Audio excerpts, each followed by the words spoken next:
کتنی آسانی سے لوگ کہہ دیتے ہیں نا فلاں زانی ہے. جانتے ہیں اگر آپ نے کسی پر زنا کی تہمت لگائی، فار ایگزامپل کوئی زید ہے، آپ نے کہا کہ یہ زنا کر رہا تھا، آپ اس کو ہلکے میں نہیں لیا جائے گا. آپ نے کہہ دیا تو کہہ دیا. اسلامی نظام ہوگا تو آپ کو قاضی اسلام بلائے گا، حاکم اسلام بلائے گا. تو اپنی بات پر گواہ پیش کر، اپنی بات پر گواہ پیش کر. فلاں زید کے بارے میں تو نے کہا کہ یہ زنا کیا ہے، گواہ لے کے آ. ایک گواہ نہیں، 4 گواہ لانے پڑیں گے اس کو. اور وہ بھی 4 گواہ کیسے؟ اللہ اکبر. مسائل شرع یہ بتائے ایسے گواہ چاہیے کہ انہوں نے اس کو زنا کرتے ہوئے ایسے دیکھا ہو جیسے سوئی میں دھاگا پیروتے ہوئے دیکھا جاتا ہے، اتنا قریب سے دیکھا ہوا ہو، شک نہ ہو ان کو.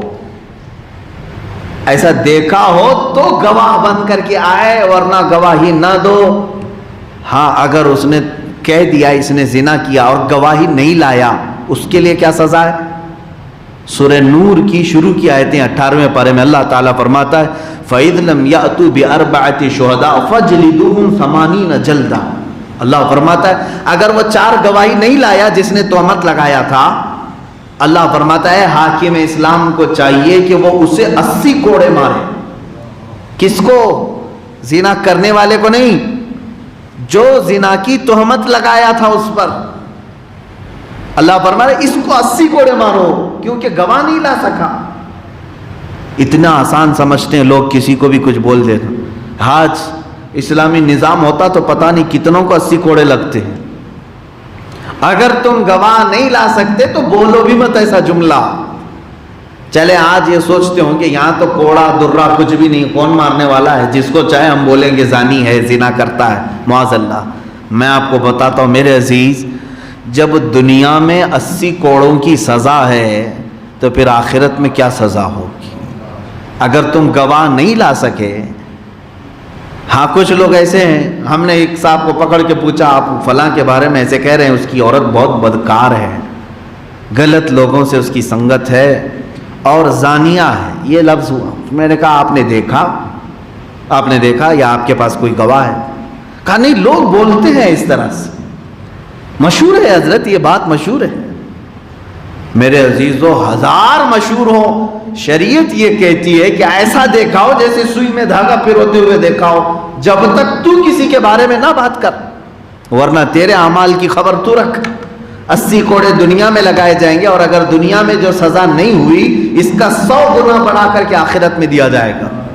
اسی لیے تو صحابہ ڈرتے تھے نا، ان سے اگر کوئی خطا ہو جاتی تو وہ دنیا میں ہی سزا لے لیتے تھے. حضور کے پاس آ کر کے، حضور پاک صلی اللہ علیہ وسلم کے پاس آئے اور انہوں نے سزائیں لے لی.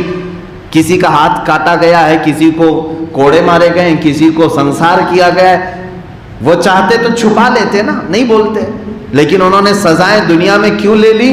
اس لیے کہ انہیں معلوم تھا دنیا کی سزا اگر لے لی تو عافیت ہے، یہاں اگر بچ گئے سزا نہیں لیے اس کا 100 گنا بڑھا کر کے آخرت میں دیا جائے گا. اس سے تو بہتر ہے. اس لیے میرے عزیزو جس پر بھی ایسے معاملات مشہور ہیں، جب تک اس وقت تک گواہی نہ دو جب تک تم نے اپنی آنکھوں سے نہ دیکھا ہو. یہ گناہوں کے معاملات ہوئے. حد قذف شریعت کی کتابوں میں موجود ہے، یعنی کوڑے لگانے کا حکم ہے اس کو بھی جو بغیر ثبوت کے لوگوں کے عیبوں کو بیان کرتا ہے اور گواہی دیتا ہے. اب یہ کئی گواہیوں کی بات میں نے کیا. چاند کی گواہی ایک الگ مسئلہ ہے، زنا کے متعلق گواہی ایک الگ مسئلہ ہے، یہاں کیسے لوگ چاہیے. اور پھر نکاح کے گواہ یہاں الگ مسئلہ ہے. دیگر معاملات میں گواہ، سب جگہ کیٹیگری بدلتی ہے گواہوں کی. شریعت نے ہر ایک کی کوالٹی بتائی ہے. چاند کو دیکھنے والے جو گواہ ہیں وہ کیسے ہونے چاہیے، کس حد تک، کس کا ایکسپٹ کیا جائے، قبول کس کا کیا جائے. کوئی بھی 2 مسلمان مرد یا ایک مسلمان مرد اور 2 عورتیں گواہی دیتے ہیں تو قبول کیا جائے گا. اتنا ہے کہ وہ علل اعلان حرام کاریاں نہ کرتے ہوں. نکاح کے گواہوں میں بھی کوشش یہ کریں کہ ایسا گواہ ہو جو شریعت کو اور اللہ اور اس کے رسول کو مقدم رکھتا ہو، گناہوں سے بچنے کی کوشش کرتا ہو، ایسا گواہ رکھیں۔ اور اس کے علاوہ اب تو اسلامی نظام ہے نہیں کہ آپ کو کسی پر تہمت لگائی گئی اور اس کے لیے گواہ مانگے جائیں۔ اگر گواہوں سے ثابت ہو بھی گیا تو آپ سزا تو نہیں دے سکتے نا، آج سنگسار تو نہیں کر سکتے، تو یہ معاملہ ہی الگ ہے۔ اب میں آیت پڑھتا ہوں، اللہ تعالیٰ فرماتا ہے فَلَا تَتَّبِعُوا الْهَوَىٰ أَن تَعْدِلُوا، خواہش کے پیچھے نہ جاؤ کہ حق سے الگ پڑ جاؤ۔ اکثر ایسا ہوتا ہے کہ اپنوں کا کوئی معاملہ آ جائے تو جھوٹی گواہی بندے دے دیتے ہیں، تو اللہ فرما رہا ہے خواہش کے پیچھے مت جاؤ، عدل و انصاف کو چھوڑ کر کے اپنی طبیعت کی بات کبھی نہ سننا۔ تمہارے لیے عدل سب سے بڑا معیار ہونا چاہیے۔ میرا بیٹا بھی کٹہرے میں کھڑا ہو اور میں نے اس کے گناہ دیکھے ہیں تو مجھے گواہی دینا چاہیے، گواہی دے دوں، یہ نہیں کہ اس کو بچانے کے لیے ہیلے بہانے کروں۔ اگر میرے باپ سے غلطیاں کوتاہیاں ہوئی ہوں، میرے بھائی سے ہوئی ہوں اور مجھے گواہ کے لیے لایا گیا تو مجھے سچی گواہی دینی چاہیے، تبھی یہ ایمان کا تقاضا ہے۔ ایمان والوں کو اللہ یہی فرما رہا ہے۔ اور اگر تم ہیلے بہانے کرتے ہو اور اپنوں کے لیے گواہی چھپا دیتے ہو، دوسروں کے لیے بھرپور گواہیاں دیتے ہو، تو یہ مومن کی شان نہیں ہے، مومن کی شان نہیں۔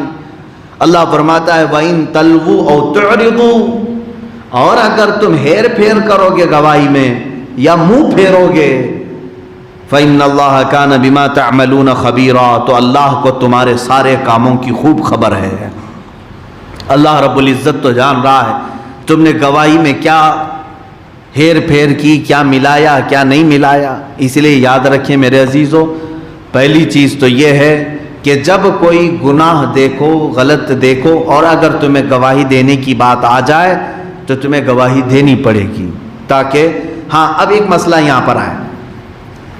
جیسے بعض لوگ غیبت کو اور گواہی کو فرق نہیں کر پاتے۔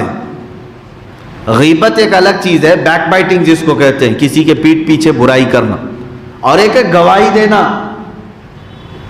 ایک ہے مسجد میں تمہارا مقتدا ہے، مقتدی نہیں، مقتدا امام ہے، تم نے حرام کام اس سے ہوتے ہوئے دیکھا اور تم نے لوگوں کو بیان کر دیا، تو کچھ لوگ ایموشنل کرتے ہیں اور کہتے ہیں کہ یہ جو ہے غیبت کر رہا ہے۔ غیبت نہیں، بلکہ وہ اس کے گناہوں پر گواہی دے رہا ہے تاکہ دوسرے اس فتنے میں مبتلا ہونے سے بچ جائیں۔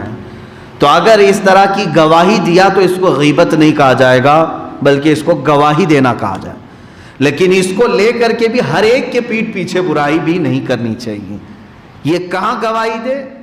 جہاں لوگوں کو نفع دے سکے، جہاں ضرورت